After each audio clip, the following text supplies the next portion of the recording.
Buenos días, familia. Me toca una vez más compartir con ustedes el devocional del día de hoy. Eh, el devocional de este día, para los que están tomando notas, tiene por título en el libro que estamos estudiando, Un compañero eterno. Es un título muy padre.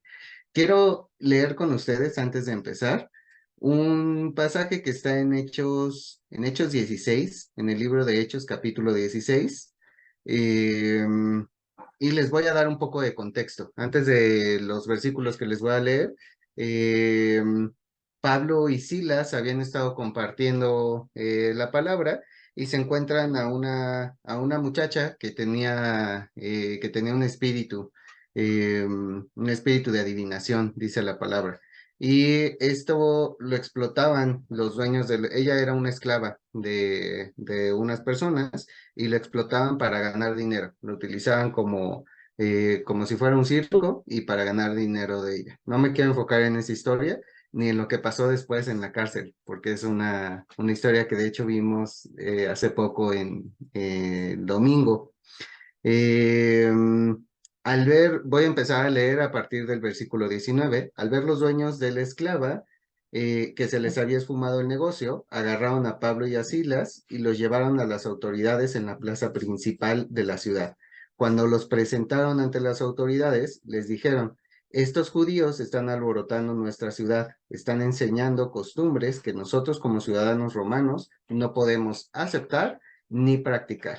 La multitud se unió contra Pablo y Silas, las autoridades rasgaron las ropas de Pablo y Silas y ordenaron que los azotaran con varas. Después de azotarlos mucho, las autoridades los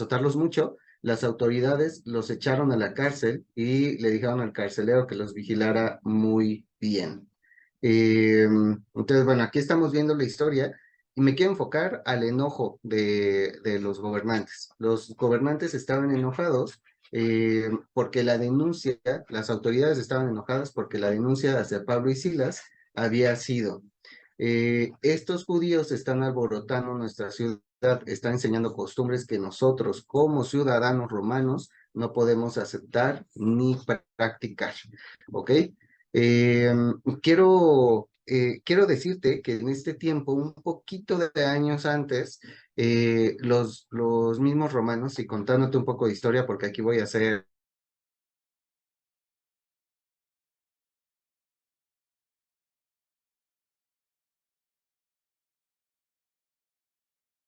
el,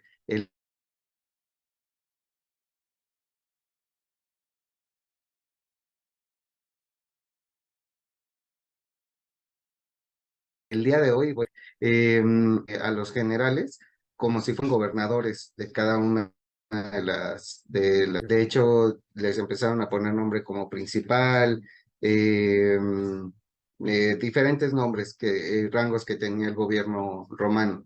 Lo que sucedía es que conquistaban una ciudad y esa ciudad tenía que ser gobernada por un soldado, literal, dejaban un soldado de confianza y se quedaba con algunos soldados de respaldo. Si esa ciudad, el González romano tenía que mandar una carta y pedir apoyo al ejército romano. Puede ser que la insurrección o el evento durara, pon tú, 10, 15 días, que se ponían muy difíciles en esa ciudad, pero cuando venía el ejército romano, pues arrasaba con lo que estuviera. De hecho, era muy violento el ejército romano. Entonces, estos responsables romanos aprendieron que las insurrecciones o las organizaciones que le tenían que tener cuidado empezaban todo con una reunión. Entonces evitaban cualquier reunión donde la gente se pudiera poner de acuerdo para hacer un argüendito. Entonces, obviamente las organizaciones de personas que estaban empezando a llevar el evangelio, que estaban platicando, hubo un hombre que se llamó Jesús, que lo crucificaron y se levantó de la muerte, que no tenían nada que ver con una revuelta contra el ejército romano, pues les daban miedo.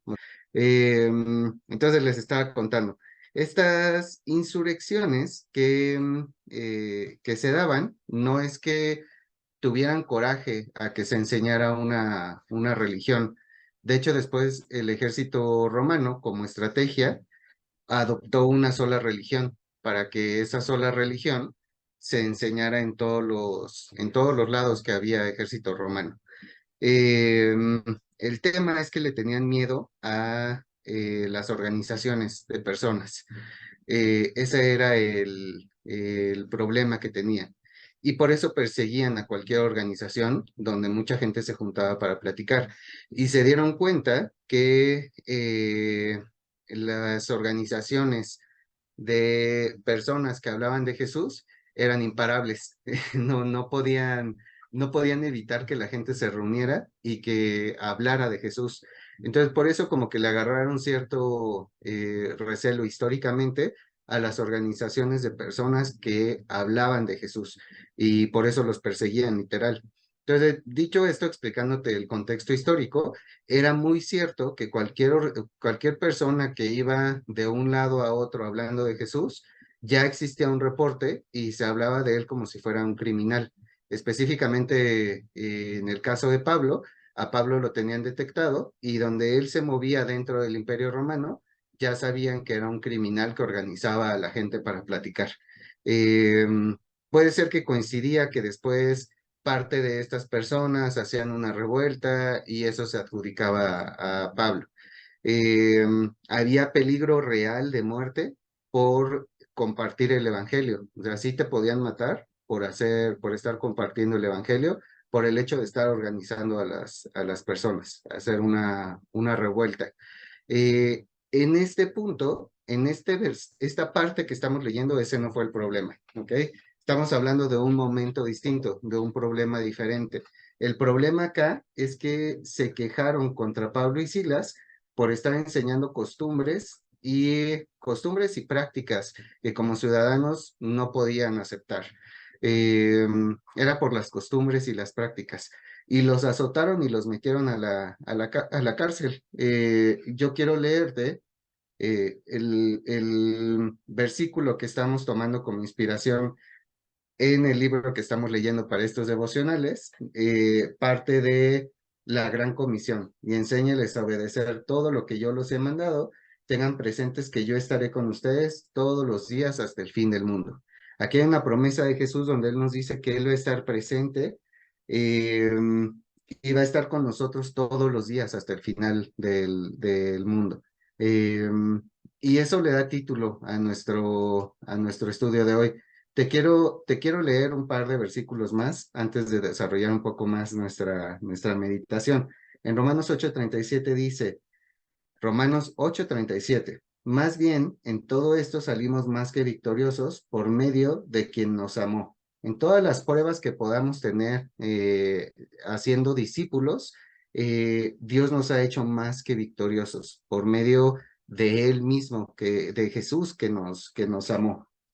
En Mateo 5, del 10 al 12, dice, afortunados los que son maltratados por practicar la justicia, porque el reino de Dios les pertenece. Cuando la gente los insulte, los persiga y hable mal de ustedes por seguirme, sepan que son afortunados a los ojos de Dios. Pónganse contentos y alegres, porque van a recibir una gran recompensa en los cielos. Así también fue como maltrataron a los profetas que vivieron antes que ustedes. Estas son palabras de Jesús donde advierte que nos dice que somos bienaventurados cuando sufrimos, cuando somos maltratados por practicar la justicia. Eh, y quiero leerles un fragmento del libro donde estamos estudiando para compartir este devocional. Eh, Jesús había un segundo. Esta convicción, sin embargo, nos va a librar de las dificultades y los contratiempos que son propios del ministerio. El ministerio tiene contratiempos. Jesús experimentó estas dificultades a diario, le tuvo que hacer frente al cansancio, al acoso de las multitudes, a la incomprensión, los cuestionamientos. Además, tuvo que convivir con los permanentes desafíos que le presentaban sus propios discípulos. En ocasiones lo cuestionaban, en otras demostraban falta de madurez o visión espiritual. En más de una oportunidad lo decepcionaron con, en ocasiones, madurez. En más de una lo decepcionaron con sus actitudes egoístas. Jesús había advertido a sus discípulos que ellos vivirían una experiencia muy similar a la de él. Les dijo que serían bienaventurados cuando por su causa os insulten, os persigan y digan cualquier clase de mal contra vosotros mintiendo. Eh, y señaló un punto adicional que te voy a leer ahora y voy a desarrollar. En Mateo 10:25 dice, un estudiante debe estar satisfecho de ser como su maestro, un esclavo debe estar satisfecho de ser como su amo. Si al jefe de un hogar se atrevieron a llamarlo Belcebú, ¿qué no le dirán al resto de la familia? Entonces, en todos estos versículos, Jesús está advirtiendo que sí hay un riesgo real de que suframos lo mismo que él sufrió. Eh, Él sufrió diferentes persecuciones, acoso, como lo estuvimos leyendo, y advierte que hay un riesgo de que nosotros lo suframos también. Eh, Sin embargo, cuando yo estaba meditando en esta palabra, hay cosas que han ido evolucionando, así como de unos años en adelante, también evolucionó lo que sucedió con Pablo y Silas. Pablo mismo tuvo el peligro de compartir palabras, de ser como apuntado como un alborotador, eh, a que ahora el motivo por el cual estaba en la cárcel era por estar enseñando costumbres que la ciudadanía no aceptaba. Y si tú te pones a ver un mapa global, al menos en América, podemos poner una alabanza y ponerla a tope y no va a pasar de que tu vecino se queje con el administrador de que estás de escandaloso, pero puedes poner una alabanza a todo volumen y no te van a meter a la cárcel. A lo mejor te avientan un par de huevos a tu casa, pero no te van a meter a la cárcel. Podemos abrir una célula en nuestras casas. Allá no se llaman células. Imagínense, ha evolucionado tanto que ya no se llaman células, son grupos en casa. Podemos abrir un grupo en casa y no nos van a perseguir, no vamos a tener problemas con la autoridad porque tenemos un grupo en casa. Pasó durante la pandemia, pero ahora que las organizaciones, o sea, que se puede volver a reunir la gente en lugares, no, pues no es así. Puedes tener un grupo en casa y estarte reuniendo con ellos y no pasa absolutamente nada. Hay partes del mundo donde sí se siguen asesinando pastores, evangelistas, apóstoles, pero así se siguen asesinando. O sea, en esas regiones del mundo no solamente es contra ellos, sino se vive violencia cruda y asesinan familias, niños, panaderos, carpinteros, etcétera. Eh, Mi punto es que no estamos en el punto que vivió Pablo, donde por la fe que estamos expresando, suframos o le puedan hacer daño a nuestra persona, a nuestra integridad física. Lo que sí puede pasar es que no se nos permita expresar libremente nuestras convicciones. Si este devocional que vamos a subir a redes sociales se tratara de una ideología de género, pues vamos a terminar más cancelados que Alfredo Adame. Para los que no saben qué significa la palabra cancelado, significa que a partir de ese momento voy a sufrir crítica social y todo lo que diga está mal y van a hacer posteos de mí y van a platicar mal de mí. Si este fuera un devocional donde hablemos acerca de paternidad y pongamos de expectativa de cómo crear hijos que no sean berrinchudos, por utilizar la palabra berrinchudos, voy a ser más cancelado que nadie. El tema es que así como va evolucionando la sociedad, el príncipe de este mundo, que es el diablo, se va a encargar de ir transformando las cosas por las que vamos a ser perseguidos. Eh, Percibo que en esta temporada el ejercer nuestra fe y enseñar como lo hizo Pablo, por eso agregué este versículo, el enseñar costumbres y prácticas que están opuestas a lo que esta sociedad está viviendo, es lo que nos va a provocar que hasta nuestra propia familia nos ataque. Nuestra propia familia va a decir, ¿que das el 10%? que das el 10% de lo que estás mal. Estamos en medio de una recesión mundial y tú dando el 10% de lo que ganas, que todos los domingos vas sin falta. Los domingos los niños tienen obras de teatro, no puede faltar tu hijo a las obras de teatro. Ese tipo de cosas, ese tipo de costumbres, y no me estoy metiendo porque no quiero acabar más cancelado que Alfredo Adame. Eh, ese tipo de costumbres es lo que ahora vamos a padecer como Jesús. Y sí puedes estar aislado, y sí puedes sufrir persecución, y te pueden etiquetar en 1000 posteos, y puede ser difícil profesar una fe y la integridad que Cristo nos ha llamado, pero este devocional nos hace meditar en que tenemos un compañero hasta el final, un compañero eterno. En todas estas cosas, en todo lo que vivamos, Cristo va a estar con nosotros. Jesús va a estar con nosotros. Voy a leerte otro fragmento del libro que estamos estudiando. Para los que estamos involucrados en el servicio al pueblo, esta verdad no tiene precio. No tenemos por qué cargar las dificultades, los contratiempos, las adversidades de ministrar solos. Aunque muchos pastores lo hacen, tenemos a quien acudir siempre, alguien en quien podemos confiar nuestras luchas más intensas. Él está atento a nuestro clamor, desea intervenir para alivianar nuestra carga. ¿Cómo no aprovechar entonces esta ventaja enorme que tenemos? Tenemos un compañero que nos va a estar, que va a estar de nuestro lado.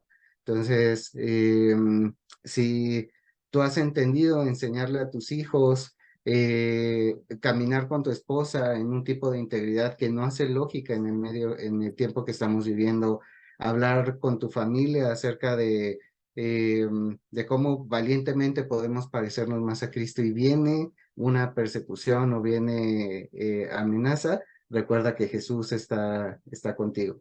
Y por supuesto, tenemos que orar por aquellos eh, que sí tienen una amenaza en su integridad física por su fe, por estar llevando el evangelio a lugares que son peligrosos. Eh, y pues de eso se trata el día de hoy. Vamos a orar 2 minutos, familia.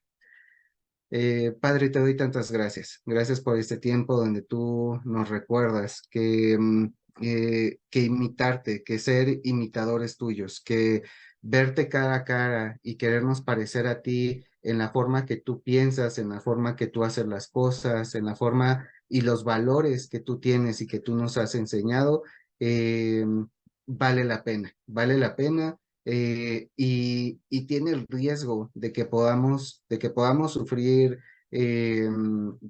sufrir acoso como tú lo sufriste, que podamos ser menospreciados, que podamos ser cancelados, que podamos tener menos amigos porque nuestros consejos, nuestra forma de vivir no es tan popular como la de otros.